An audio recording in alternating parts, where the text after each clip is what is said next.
रामपुर गाँव रे रमेश और शंकर नामक दुई जन काठुरिया रहुथिले। तेबे रमेश बहुत परिश्रमी। से सबुदिन सकाळु उठी जंगल को काठ आनिबा को जाए।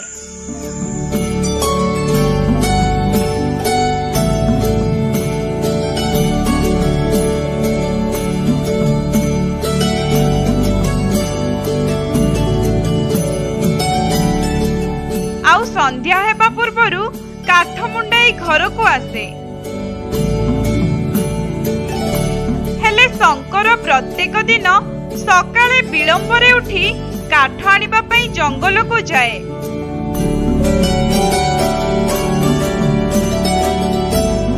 आउ अल्प किछि काठ आनी संध्या न हेबा पूर्वरु घर को फेरी आसे।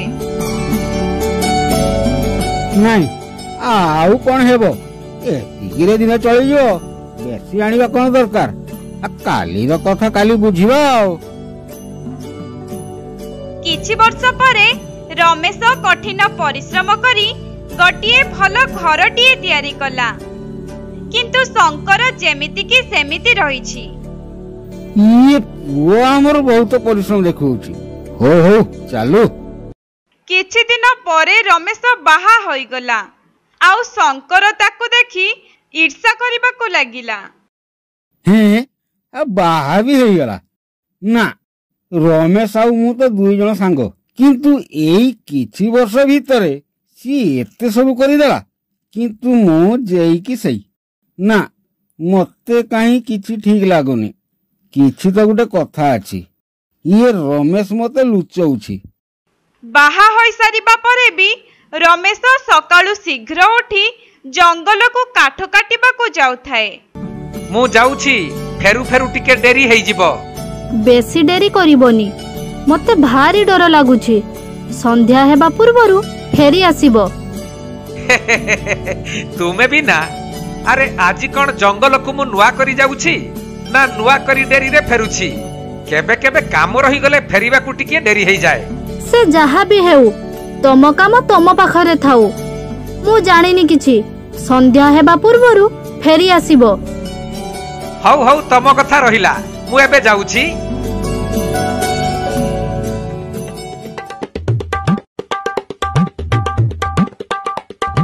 बाहरी गले बाबूराम ये तो टिके विश्राम नउनी। अरे सकाळ टिके हो आ देले काम को जीवो। किंतु ना बाबूराम को हमर काम करिवर निशा धरिछि। जा मु आ टिके सुई जाए। शंकर आउ टिके बेळ जाए सई पड़िला।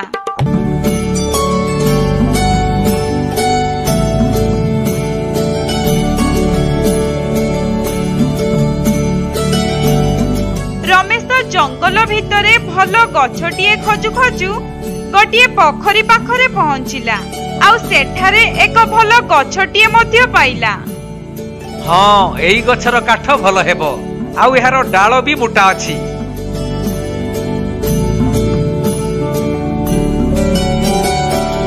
रमेश सही गछ ऊपर को उठी जाई डाळ काटिबा को लागिला।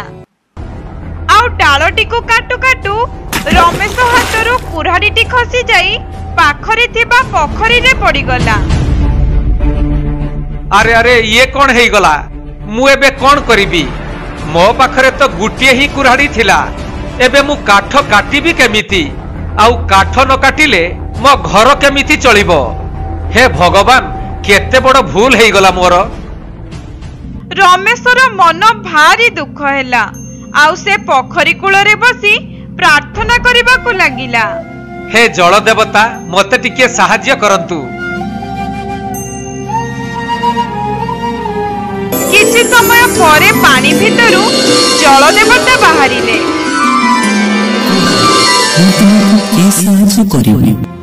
हे जल देवता ए पोखरी रे मोर कुऱ्हाड़ीटी पड़ी जाईछि। आउ से कुऱ्हाड़ीटी मो पई अमूल्य जिनिस। जल देवता जल भीतर को पड़ाई गले। आउ किछि समय परे गोटिए सुनार कुऱ्हाड़ीटी नै फेरिले। एई नियो रमेश तम कुऱ्हाड़ी। प्रभु एईटा तो मो कुऱ्हाड़ी नुहे एईटा तो सुनार कुऱ्हाड़ी आपण मते मो कुराड़ी आनी दियंतु। ठीक अछि रमेश। जल देवता पुणी थरे गोटे चांदीर कुराड़ी नहीं फेरिले। बोधुए एइटा तो मो कुराड़ी। ना ना प्रभु, एइटा कहीं की मो कुराड़ी हबो? एइटा तो चांदीर कुराड़ी। मो कुराड़ी तो लुहा आउ काठरे तियारी।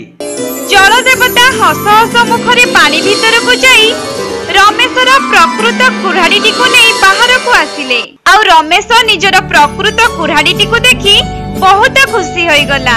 हाँ प्रभु, एइटा मो कुराड़ी। एई नियो हेले मते गोटिए कथा कह। तमे कहिथिलो तम कुराड़ी बहुत मूल्यवान, हेले सुना और चांदीर कुराड़ी काहे की नेलनी? प्रभु, एई कुराड़ीटी मो पई सतरे मूल्यवान। एई कुराड़ीटी नहेले तो मु काठ काटी परिबिनी। तेणु एही कुराड़ीटी मो जीवनर सहारा। बहुत भलो रमेश, तमे परिश्रम को जीवनर सहारा बोली भाबी लेइछो।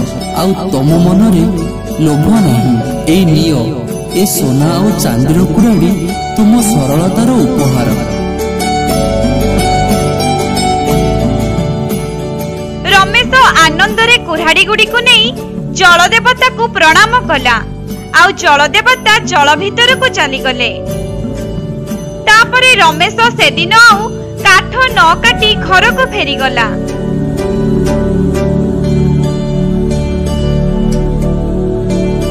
हेले रमेश हाथ रे सुना आउ चांदीर कुराड़ी देखी शंकर आश्चर्य होई गला।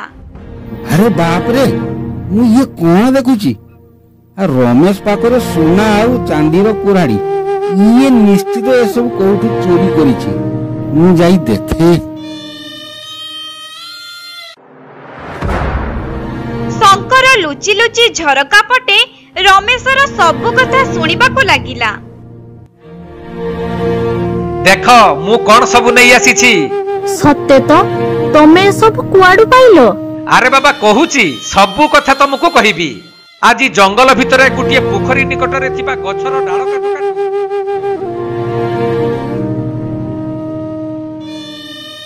रमेश ता स्त्री को सबु कथा कहिला। आउ शंकर से सबु कथा को झरका पटे सुनुथाए। ओहो, ताहले एमिति कथा। मु भी ताहले पोखरी पाखकू जीवी। हाँ, आउ सोना चांदीर कुराड़ी आनिबी।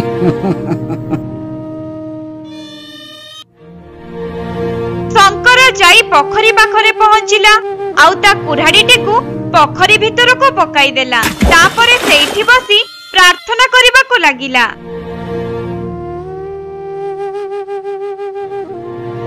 कुह तुमर की असुविधा होईछि? तुमे कांदुछो काहेकि? प्रभु, मो कुराड़ी ए पोखरी रे पड़ीगला।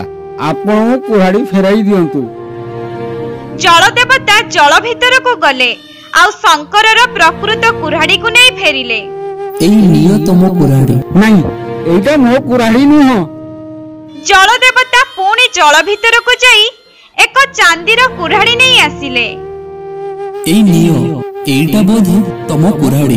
ना ना, एटा भी मो कुराड़ी नुह।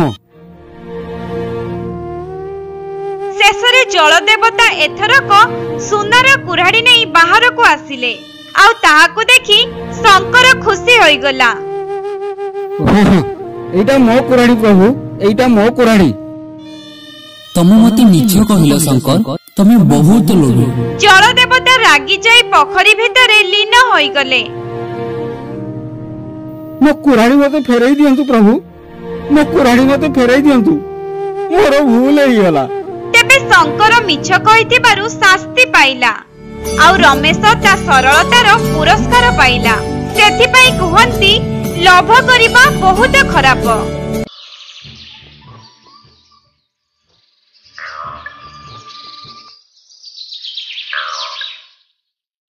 लक्ष्मीपुर नामक गाँव रे श्रीहरि और सुदाम नामक दुई जण बेपारी रहुथिले। दुई जनक पाखरे बहुत बड़ बड़ आंब बगीचा थिला। श्रीहरि आउ तार चाकर बहुत परिश्रम करी आंब चाष करुथिले। किंतु सुदाम तार चाकर गेंडू दुई जण बहुत काम ठक थिले। सुदाम श्रीहरिर आंब चाष देखि बहुत ईर्षा करुथिला। ଓଃ, ଏମିତି କ'ଣ ଅଛି ଯେ ଶ୍ରୀହରିର ବଗିଚାରେ? ସବୁ ବର୍ଷ ପରି ଏ ବର୍ଷ ବି ଅଧିକ ଆମ୍ବ ଫଳେଇଛି। ଏଇ ପାଖାପାଖି ତ 2 ଜଣଙ୍କର ବଗିଚା। ଏମିତି କେଉଁ ଉର୍ବରତା ପଶି ଯାଇଛି କି ମାଟିରେ? ମାଲିକ, ଖାଲି କ'ଣ ଉର୍ବରତା? ସେମାନଙ୍କ ହାତରେ ଯାଦୁ ଅଛି। ଯାଦୁ? କେଉଁ ଯାଦୁ ବା? ଶ୍ରୀହରି କ'ଣ ଯାଦୁଗର ହୋଇଗଲା ନା କ'ଣ? ବୁଝିଲୁ ଗେଣ୍ଡୁ, କଥାକୁ ଆଉ ବୁଲେଇ ବଙ୍କି କହନି। ସତ କଥାଟି କହୁନୁ। ସେମାନେ ଅଧିକା ପରିଶ୍ରମ କରୁଛନ୍ତି, ଆଉ ଆମେ କ'ଣ କରୁନୁ? ହେଲେ ଆମେ ବି ତ କରୁଛୁ। କାମ ନା ଆଉ କିଛି? ବର୍ଷ ଯାକ ତ ଖାଲି ଗୁଡ଼ ଉପରେ ଗୁଡ଼ ରଖି ଫୁଟାଣି ମାରୁଥିଲ, ଆଉ ବର୍ଷ ଶେଷରେ ଆମ୍ବ ହେବ କୁଆଡୁ? ଶ୍ରୀହରିର ଆମ୍ବ ଲକ୍ଷ୍ମୀପୁର ଗାଁ ସହିତ ପାଖାପାଖି ଗାଁ ଗୁଡ଼ିକରେ ବି ବହୁତ ପ୍ରସିଦ୍ଧ ଥିଲା। ଆଉ ସୁଦାମର 2 ନମ୍ବର ବେପାର ବି ଆଖାପାଖି ଗାଁରେ ବେଶ ପ୍ରସିଦ୍ଧ ଥିଲା। ଗୋଟିଏ ଦିନ ଗାଁ ମୁଣ୍ଡରେ ଗେଣ୍ଡୁ କିଛି ଲୋକଙ୍କର କଥାବାର୍ତ୍ତା ହେଉଥିବାର ଶୁଣିଲା। ଆମ୍ବ ସିଜନ ଆସିଗଲା ରେ। ଶ୍ରୀହରିର ଆମ୍ବର ସ୍ୱାଦ ପୁରା ଏ ଖଣ୍ଡମଣ୍ଡଳରେ ନାହିଁ। ହଁ ଭାଇ, ଏ ଶ୍ରୀହରିର ଆମ୍ବ ସ୍ୱାଦ ଭଳି ଆଉ କୁଆଡେ ମିଳିବନି। ଏ କଥା 100% ସତ। କିରେ ଗେଣ୍ଡୁ, ତ ମାଲିକ ସୁଦାମର ଆମ୍ବ ଏତେ ସ୍ୱାଦିଷ୍ଟ କାହିଁକି ହେଉନି? ସୁଦାମର ଆମ୍ବ ବଗିଚା କାମ କେବେ ଦେଖିଛୁ? ବର୍ଷ ଯାକ ତ ଗୋଡ ଉପରେ ଗୋଡ ଲମ୍ବି ବସେଇଲେ, ଆଉ ଭଲ ଆମ୍ବ ହେବ କେମିତି? ଗାଁ ଲୋକ ସୁଦାମର ବହୁତ ମଜା ଉଡାଇଲେ। ଗେଣ୍ଡୁ ସେ ସବୁ କଥା ଶୁଣି ରାଗି ଯାଇ ସୁଦାମ ପାଖକୁ ଚାଲିଲା। ମାଲିକ, ଶ୍ରୀହରିର ସ୍ୱାଦିଷ୍ଟ ଆମ୍ବ ଯୋଗୁ ଆମ ଆମ୍ବର ମଜା ଉଡାଉଛନ୍ତି। ହଁ, ମୁଁ ଜାଣିଛି। ସବୁଥର ପରି ବି ଏଥର ବି ମୋ ଆମ୍ବର ମଜା ଉଡାଉଛନ୍ତି। ଏଇଟା କେଉଁ ନୂଆ କଥା କି? ସବୁଥର ପରି ଏଥର ବି ଆମ୍ବ କିଣିବା ପାଇଁ ବେପାରୀମାନେ ଶ୍ରୀହରିର ଆମ୍ବ ବଗିଚା ପାଖକୁ ଆସିଲେ। ଶ୍ରୀହରି ଭାଇ, ଏ ବର୍ଷ କିନ୍ତୁ ମତେ ଟିକେ ଅଧିକ ଆମ୍ବ ଦେବ। ତୁମ ଆମ୍ବ ସତରେ ଭାରି ସ୍ୱାଦିଷ୍ଟ। ତମେ ଚିନ୍ତା କରନି, ସବୁଠୁ ବେଶୀ ଆମ୍ବ ମୁଁ ତମକୁ ହିଁ ଦେବି। କିନ୍ତୁ ଆମ୍ବକୁ ପାଚିବା ପାଇଁ ଆହୁରି 6-7 ଦିନ ଲାଗିବ। ଠିକ ଅଛି ଶ୍ରୀହରି ଭାଇ, ମୁଁ ତାହେଲେ 6-7 ଦିନ ପରେ ଆସୁଛି। ଶ୍ରୀହରିର ଆମ୍ବକୁ ପାଚିବା ପାଇଁ ବହୁତ ସମୟ ଲାଗିବା ଶୁଣି ସୁଦାମର ମନରେ ଗୋଟିଏ ବୁଦ୍ଧି ଆସିଲା। ଗୋଟିଏ କାମ କରିଲେ କେମିତି ହୁଅନ୍ତା? ଶ୍ରୀହରିର ତ ଆମ୍ବ ପାଚିବା ପାଇଁ 6-7 ଦିନ ଲାଗିବ। ତ ସେଇ ସମୟ ଭିତରେ ଯଦି ଏଇ ବେପାରୀକୁ ମୋ ବଗିଚାର ସବୁ ଆମ୍ବ ବିକ୍ରି କରିଦିଅନ୍ତି। ଓ ବେପାରୀ ଭାଇ, ଟିକେ ଶୁଣ ତ। କ'ଣ ହେଲା? ଓ ବେପାରୀ ଭାଇ, ଥରେ ମୋ ବଗିଚାର ଆମ୍ବକୁ ତ ଦେଖ, ଭାରି ସ୍ୱାଦିଷ୍ଟ। ନାଇଁ ଭାଇ, ଥାଉ। ମୁଁ ସବୁଥର ଶ୍ରୀହରି ପାଖରୁ ଆମ୍ବ ନେଉଛି। ଆରେ ବେପାରୀ ଭାଇ, ଥରେ ଚେକ୍ କରିକି ଦେଖ, ବହୁତ ସୁନ୍ଦର। 2 ଟଙ୍କା କମେଇକି ବି ଦେବି। ବେପାରୀ ଶସ୍ତା କଥା ଶୁଣି ତା ମନରେ ଲୋଭ ଆସିଲା, ଆଉ ସୁଦାମର ଆମ୍ବ ବଗିଚାକୁ ଚାଲିଗଲା। ନାଇଁ ଭାଇ, ତମ ଆମ୍ବରେ ତ ଜମା ସ୍ୱାଦ ନାହିଁ, କିନ୍ତୁ ଶ୍ରୀହରିର ଆମ୍ବ ଭାରି ସ୍ୱାଦିଷ୍ଟ। ଦେଖ ବେପାରୀ ଭାଇ, 2 ଟଙ୍କା ଲେଖାଏ କମରେ ସବୁ ଆମ୍ବ ନେଇଯାଉ, କିନ୍ତୁ ଏଇଠୁ ସବୁ ଆମ୍ବ ନେଇଯାଉ। ଆରେ ଭାଇ, ଯଦି ଆମ୍ବ ସ୍ୱାଦିଷ୍ଟ ନାହିଁ, ସେ ସବୁକୁ ନେଇ କ'ଣ କରିବି? କିଛି ଦିନ ବିତିଗଲା ପରେ ବେପାରୀଟି ଶ୍ରୀହରିର ବଗିଚାରୁ ସବୁ ଆମ୍ବ ନେଇଗଲା। ଏଥର ବି ଶ୍ରୀହରିର ସବୁ ଆମ୍ବ ବିକ୍ରି ହୋଇଗଲା, କିନ୍ତୁ ଆମ ଆମ୍ବ ବିକ୍ରି ହେଲା ନାହିଁ। ସବୁ ବର୍ଷ ପରି ଏ ବର୍ଷ ବି କମ ଦାମରେ ବିକ୍ରି କରିବାକୁ ପଡିବ। ମାଲିକ, ମୁଁ ତ ତମକୁ ଆଗରୁ କହିଥିଲି କି ଅଧିକା ସାର ବ୍ୟବହାର କରିବନି, କିନ୍ତୁ ତମେ ଶ୍ରୀହରିର ଆଗରୁ ଆମ୍ବ ବିକ୍ରି କରିବା ଉଦ୍ଦେଶ୍ୟରେ ତୁମେ ସବୁ ଆମ୍ବକୁ ନଷ୍ଟ କରିଦେଲ। ଚୁପ୍ କର ଗେଣ୍ଡୁ, ମାଲିକ ଉପରେ ବେଶୀ କଥା। ଗୋଟିଏ ଦିନ ସୁଦାମ ଅନ୍ୟ ଗାଁରୁ କିଛି ଗୁଣ୍ଡାକୁ ଡାକିଲା, ଆଉ ଶ୍ରୀହରିର ଆମ୍ବ ବଗିଚାକୁ ଜଳେଇବା ପାଇଁ ସେ ଗୁଣ୍ଡାମାନଙ୍କୁ ବହୁତ ଟଙ୍କା ଦେଲା। ରାତିରେ ଯେମିତି ପୁରା ବଗିଚା ଜଳେଇ ଦବ, ଗୋଟିଏ ବି ଆମ୍ବ ଗଛ ଯେମିତି ରହି ନଯାଏ। ସେଇ ଆଖପାଖରେ 2ଟି ଆମ୍ବ ବଗିଚା ଅଛି, ଗୋଟିଏ ମୋର ଆଉ ଗୋଟିଏ ଶ୍ରୀହରିର। 2 ଜଣ ଗୁଣ୍ଡା ଆସିବା ପୂର୍ବରୁ ଗୋଟିଏ ଚୋର ସେଇ ଗାଁରେ ଚୋରି କରିବାକୁ ଆସିଥିଲା, ଆଉ ଭୁଲରେ ସେ ବଗିଚାରେ ଲାଗିଥିବା ବୁଟଟି ଗଳି ପଡ଼ିଲା, ଆଉ ସେ ଚୋର ତରବରରେ ସେ ବୁଟକୁ ଶ୍ରୀହରିର ବଗିଚାରୁ ସୁଦାମର ବଗିଚାରେ ଲଗେଇ ଦେଲା।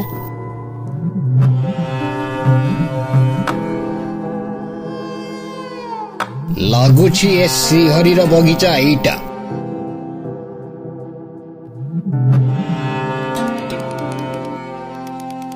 ଆରେ ଗଧ, ଏଇଟା ତ ସୁଦାମର ବଗିଚା। 2 ଜଣ ଗୁଣ୍ଡା ଶ୍ରୀହରିର ଆମ୍ବ ବଗିଚା ଜାଗାରେ ସୁଦାମର ଆମ୍ବ ବଗିଚାରେ ନିଆଁ ଲଗାଇଦେଲେ। ଯେତେବେଳେ 2 ଜଣ ଗୁଣ୍ଡାଙ୍କୁ ଜଣା ପଡ଼ିଲା, ସେମାନେ ସେଠାରୁ ଚମ୍ପଟ ମାରିଲେ।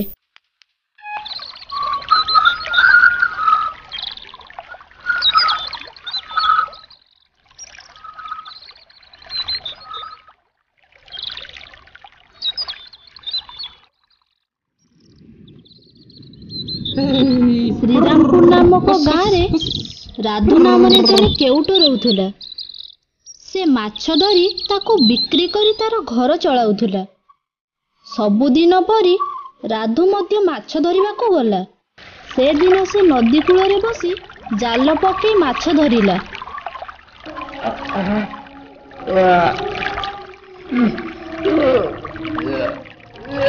ସେଦିନ ଜାଲରେ ବହୁତ ମାଛ ମଧ୍ୟ ପଡ଼ିଲା। ସେ ଖୁସି ହୋଇ ମାଛ ସବୁ ନେଇ ବଜାରରେ ବିକ୍ରି କରି ବହୁତ ଟଙ୍କା ଆଣିଲା। ରାଧୁର ମନ ଟଙ୍କା ପାଇଁ ବହୁତ ଖୁସି ଥିଲା। ଆଉ ସେ ମନେ ମନେ ଭାବୁଥିଲା, ମୁଁ ଯଦି ସବୁଦିନ ଏହିପରି ନଦୀ କୂଳରେ ଜାଲ ପକେଇ ମାଛ ଧରିବି, ତେବେ ତାକୁ ବିକି ବହୁ ଟଙ୍କା ଜମା କରିବି।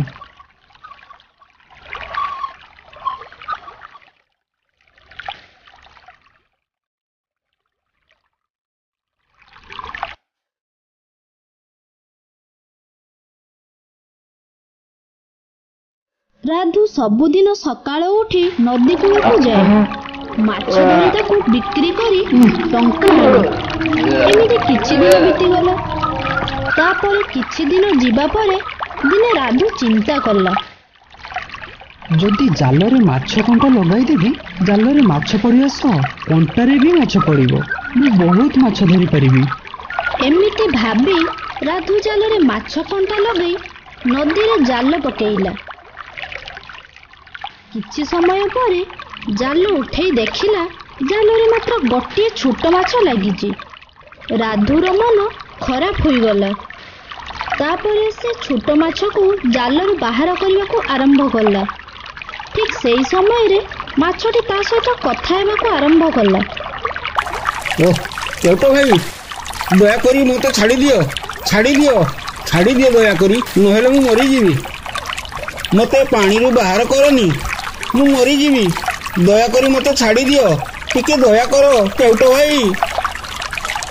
ମାଛର ଏପରି କଥା ଶୁଣି ମଧ୍ୟ ରାଧୁ କିଛି ଧ୍ୟାନ ଦେଲା ନାହିଁ।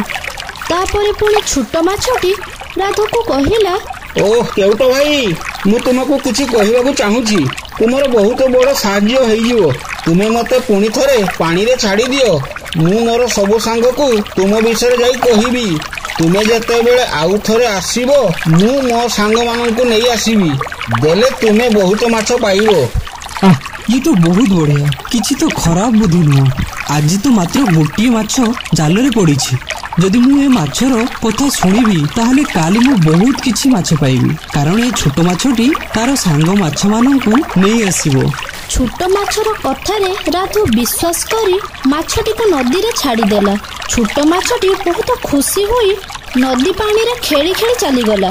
ଆଉ ନଦୀ କୂଳକୁ ସେ ଆସିଲାନି। ତହିଁ ପରଦିନ ରାଧୁ ତା ଜାଲ ଧରି ପୁଣି ନଦୀ କୂଳରେ ପହଞ୍ଚିଗଲା। ସେ ମାଛ କଥାରେ ବିଶ୍ୱାସ କରି ଖୁସି ଥିଲା। କିନ୍ତୁ ସେ ଛୋଟ ମାଛଟି ବହୁତ ଚାଲାକ ଓ ଚତୁର ଥିଲା। ସେ ନିଜେ ଓ ଅନ୍ୟ ମାଛମାନଙ୍କୁ ବି ନଦୀ କୂଳକୁ ଯିବାକୁ ମନା କରିଥିଲା। ଛୋଟ ମାଛଟି ତାର ଚତୁରପଣିଆ ଯୋଗୁଁ ନିଜ ଜୀବନ ବଞ୍ଚେଇବା ସହ ଅନ୍ୟ ମାଛର ଜୀବନ ବଞ୍ଚେଇଲା। ପିମ୍ପୁଡ଼ି ହୁଙ୍କାରେ ସାପ।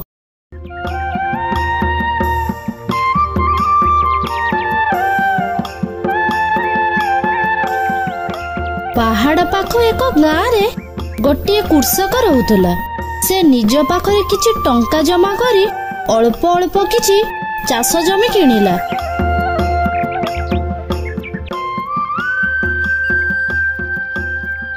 ସେ ସେଇ ଜମିରେ ବିଭିନ୍ନ ପ୍ରକାରର ପନିପରିବା ଚାଷ କରିବ ବୋଲି ଭାବିଲା। କିନ୍ତୁ ସେ ଜମିରେ ଭଲ ଚାଷ ହେଉନଥିଲା। ସେଥିପାଇଁ ସେ ବହୁତ ଚିନ୍ତା କରୁଥିଲା। ଗୋଟିଏ ଦିନ ରାମୁ ସେ ଜମିରେ ବସି ଭାବିଲା, ଏବେ ମୁଁ କଣ କରିବି? ଟଙ୍କା ଯେତିକି ପାଖରେ ଥିଲା ସେ ସବୁ ଏଇ ଜମି କିଣିବାରେ ଚାଲିଗଲା। ଏବେ ଏକ ବଡ ସମସ୍ୟା, ଏ ଜମିରେ ତ ଚାଷ ହେଉନାହିଁ। କଣ କରିବି ମୁଁ? ମତେ କିଛି ବାଟ ଦେଖାଯାଉନି। ରାମୁ ନିଜ ସହ କଥା ହେଉଥିବା ସମୟରେ ତାର ନଜର ଜମି ପାଖରେ ଥିବା ଗୋଟିଏ ପିମ୍ପୁଡି ହୁଙ୍କାରେ ପଡିଲା। ସେ ଦେଖିଲା ଗୋଟିଏ ସାପ ସେଇ ପିମ୍ପୁଡି ହୁଙ୍କାରୁ ବାହାରୁଛି। ରାମୁ ଭାବିଲା, ଏ ସାପଟି ଯଦି ଦେବତା ହେଇଥିବେ ଆଉ ମୁଁ ଯଦି ତାକୁ କିଛି ଖାଇବାକୁ ଦିଏ ତାହେଲେ ସେ ପ୍ରସନ୍ନ ହେଇ ଯଦି ମତେ ବରଟିଏ ଦେବେ ତାହେଲେ ତ ବହୁତ ଭଲ ହୁଅନ୍ତା। ରାମୁ ସଙ୍ଗେ ସଙ୍ଗେ ସେଠୁ ଉଠି ଯାଇ ଗୋଟିଏ ମୂଷା ଧରିବାକୁ ଗଲା।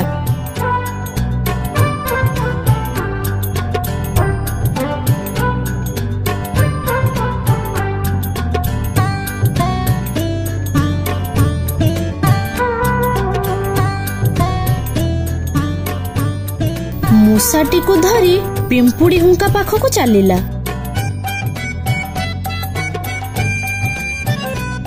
ମୂଷାଟିକୁ ସାପକୁ ଖାଇବାକୁ ଦେଲା। ସାପଟି ମଧ୍ୟ ମୂଷାକୁ ଖାଇ ବହୁତ ପ୍ରସନ୍ନ ହେଲା ଆଉ ସଙ୍ଗେ ସଙ୍ଗେ ସେ ପିମ୍ପୁଡି ହୁଙ୍କା ଭିତରେ ପଶିଗଲା। କିଛି ସମୟ ପରେ ସାପଟି ପିମ୍ପୁଡି ହୁଙ୍କାରୁ ବାହାରିବା ସମୟରେ ଗୋଟିଏ ସୁନା ମୁଦ୍ରା ବି ବାହାରିଲା।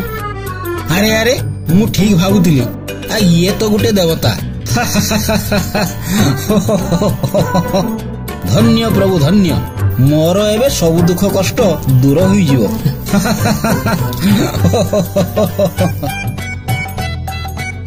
ଆଉ ମତେ କିଛି କାମ କରିବା ଦରକାର ନାହିଁ। ଏମିତି ସବୁଦିନ ଗୋଟିଏ ମୂଷା ଖାଇବାକୁ ଦେବି ଆଉ ବଦଳରେ ଗୋଟିଏ ସୁନା ମୁଦ୍ରା ପାଇବି।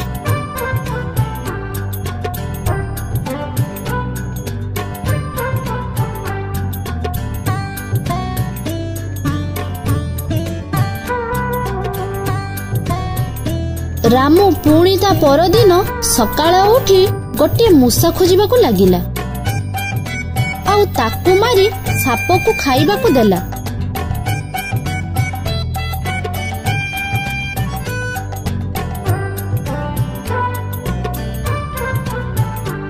ଏମିତି ବହୁତ ଦିନ ଯାଏ ଚାଲିଲା। ଦେଖୁ ଦେଖୁ ରାମୁ ଗରିବରୁ ଧନୀ ହୋଇଗଲା ଆଉ ସେ ତାର ପରିବାର ପାଇଁ ଗୋଟିଏ ବଡ ଘର ମଧ୍ୟ ବନେଇଲା। ସେ ଆଉ ତାର ପରିବାର ଲୋକ ବହୁତ ଆନନ୍ଦରେ ଜୀବନ କଟାଉଥିଲେ। ଗୋଟିଏ ଦିନ ରାମୁ ତା ପୁଅକୁ କହିଲା, ବାବାରେ ଗଲୁ ଗୋଟିଏ ମୂଷା ଧରି ଆଣିବୁ। ବାପା, ମୂଷାକୁ କାହିଁକି ଧରିବି? ଆଉ ମୁଁ ମୂଷାକୁ ପାଇବି କୋଉଠୁ? ସେ ତ ଗାତ ଭିତରେ ରହୁଥିବ। ତୁ ଆଗ ଯେମିତି ହଉ ମୂଷା ଗୋଟେ ଧରି ଆଣ, ତାପରେ ମୁଁ କହୁଛି କଣ ହେବ। ରାମୁର ପୁଅ ବାହାରକୁ ଯାଇ ଗୋଟିଏ ମୂଷା ଧରି ଆଣିଲା।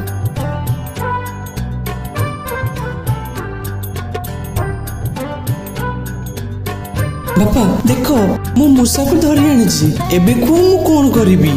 ତୁ ଗୋଟିଏ କାମ କର, ଏ ମୂଷାକୁ ନେଇ ଆମ ଜମି ପାଖରେ ଥିବା ପିମ୍ପୁଡି ହୁଙ୍କା ପାଖକୁ ଯା।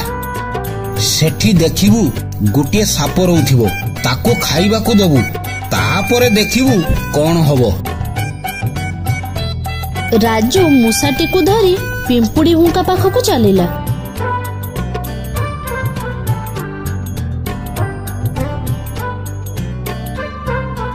ବାପା ତାହେଲେ ଏଇ ପିମ୍ପୁଡି ହୁଙ୍କା କଥା କହୁଥିଲେ। ରାଜୁ ମୂଷାଟିକୁ ତଳେ ପକିଦେଲା। ସଙ୍ଗେ ସଙ୍ଗେ ସାପଟି ପିମ୍ପୁଡି ହୁଙ୍କାରୁ ବାହାରି ଆସିଲା ଆଉ ମୂଷାଟିକୁ ଖାଇଦେଲା।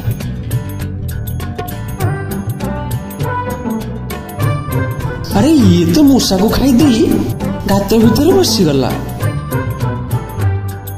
ଆରେ ସାପଟିକୁ ଖାଇବାକୁ ଦେଲେ ଇଏ ତ ସୁନା ମୁଦ୍ରା ଦେଉଛି। ଯଦି ମୁଁ ଏ ସାପଟିକୁ ମାରିଦିଏ ଏକାଥରେ ସବୁ ସୁନା ପିମ୍ପୁଡି ହୁଙ୍କାରୁ ବାହାର କରିନେବି। ରାଜୁ ପୁଣି ଥରେ ଗୋଟିଏ ମୂଷା ଖୋଜିବାକୁ ଗଲା।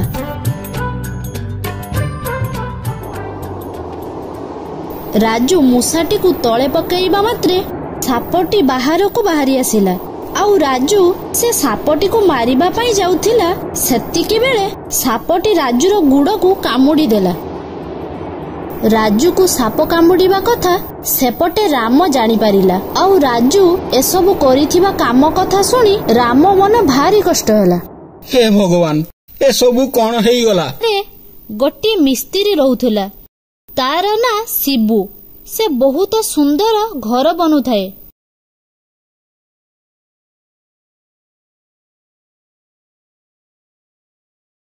କଣ ହେଲା?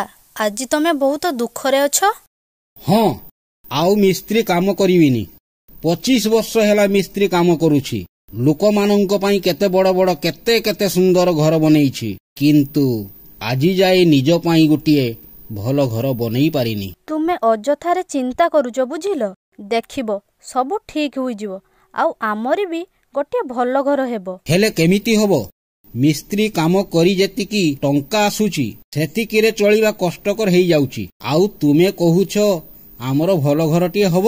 ଚିନ୍ତା କରନି, ନିଜ ପରିଶ୍ରମ ଉପରେ ବିଶ୍ୱାସ ରଖ, ଦେଖିବ ସବୁ ଠିକ ହୋଇଯିବ। ଶିବୁ, ଏ ଶିବୁ, ଶୀଘ୍ର ଶୀଘ୍ର ବାହାରକୁ ଆ, ଜମିଦାର ତତେ ଡାକୁଛନ୍ତି।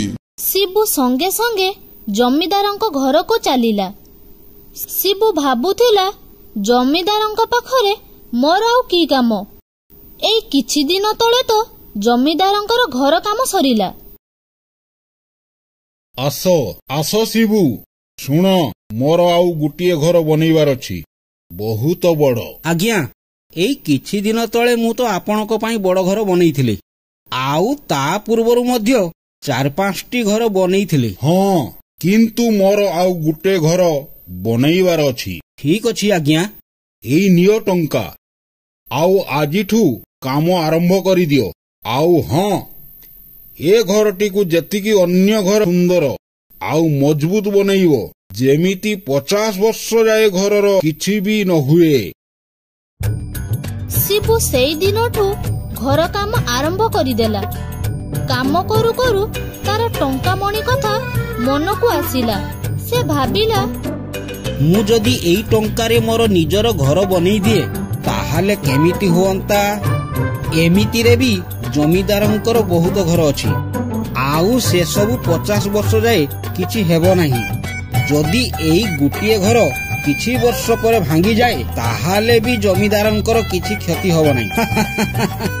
ମୁଁ ତାହେଲେ ଏମିତି ଘରଟେ ବନେଇବି ଯେମିତି ଶସ୍ତାରେ ହେଇଯିବ, ଆଉ ବାକି ଟଙ୍କା ମୁଁ ଆଉ ଗୋଟିଏ ଗାଁରେ ଘର ବନେଇବି, ଆଉ ତାପରେ ଏ ଘର ଭାଙ୍ଗିଗଲେ ମୋର କିଛି ଯାଏ ଆସେ ନାହିଁ। ଶସ୍ତା ଜିନିଷ ସବୁ ଲଗେଇବା କି ସବୁ ଟଙ୍କା ନିଜେ ରଖିଦେବି, ସେଥିରେ ମୁଁ ଘର ବନେଇବି। ଶିବୁ ଏସବୁ ଭାବି ବଜାରରୁ ନକଲି ବସ୍ତା ଜିନିଷ ନେଇ ଆସିଲା, ଆଉ ତାପରେ ଦିନ ରାତି ଏକ କରି ଘର ବନେଇବା ଆରମ୍ଭ କରିଦେଲା। ଆଉ କିଛି ଦିନ ପରେ ଘର ବନେଇବା ଶେଷ ହୋଇଗଲା। ଜମିଦାର ଯେମିତି ନ ଜାଣିପାରିବେ ସେଥିପାଇଁ ଶିବୁ ସବୁ ସୁନ୍ଦର ସୁନ୍ଦର ଜିନିଷ ଲଗେଇଲା।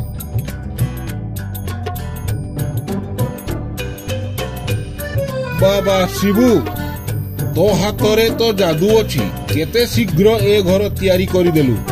ଏ ଘରକୁ ଦେଖି ଲାଗୁଛି ଏ ଘର 50 ବର୍ଷ ନୁହେଁ 100 ବର୍ଷ ଠିଆ ହିଁ ରହିବ।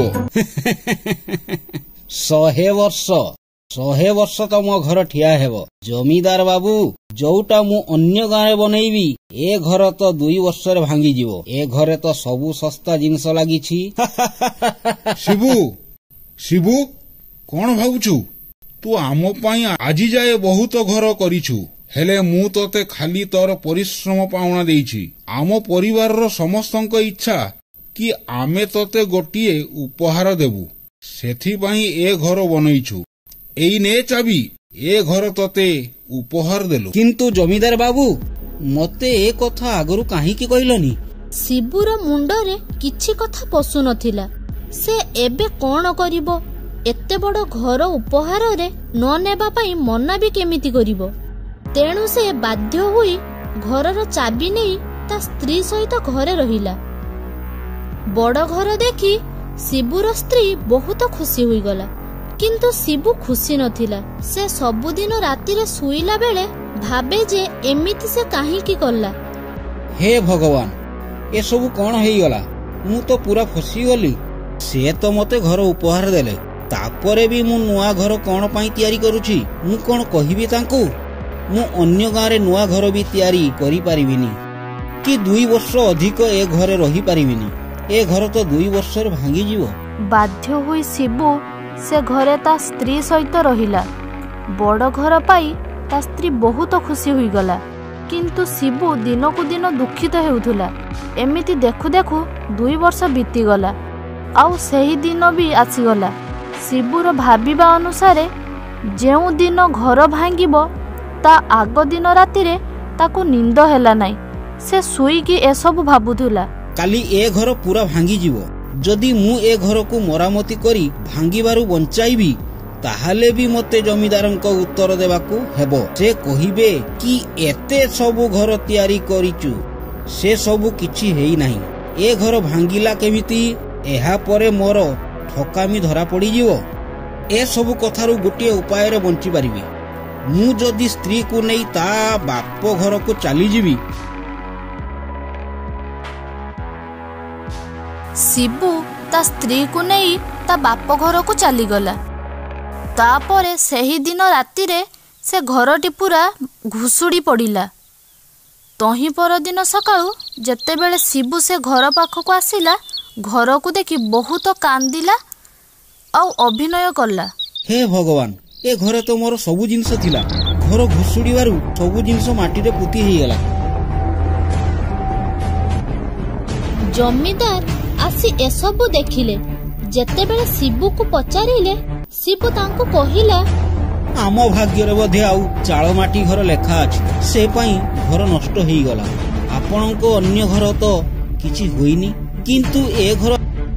ଜମିଦାର ଶିବୁର କଥାକୁ ସତ ଭାବିଲେ। ଏହାପରେ ଶିବୁ ବାଧ୍ୟ ହୋଇ ତା ସ୍ତ୍ରୀକୁ ନେଇ ତା ପୁରୁଣା ଘରକୁ ଚାଲିଗଲା। ଶିବୁ ନିଜେ ବୁଝିପାରିଲା ଯେ ମଣିଷକୁ କେବେ ବି ନିଜ କାମକୁ ଠକେଇବା କଥା ନୁହେଁ, କି ନିଜ କାମ ପ୍ରତି ବେଇମାନ ହେବା କଥା ନୁହେଁ। ଯଦି ଶିବୁ ନିଜ କାମ ପ୍ରତି ସଚୋଟ ହୋଇଥାନ୍ତା, ତାହେଲେ ସେ ବଡ଼ ଘରେ ଖୁସିରେ ରହିଥାନ୍ତା।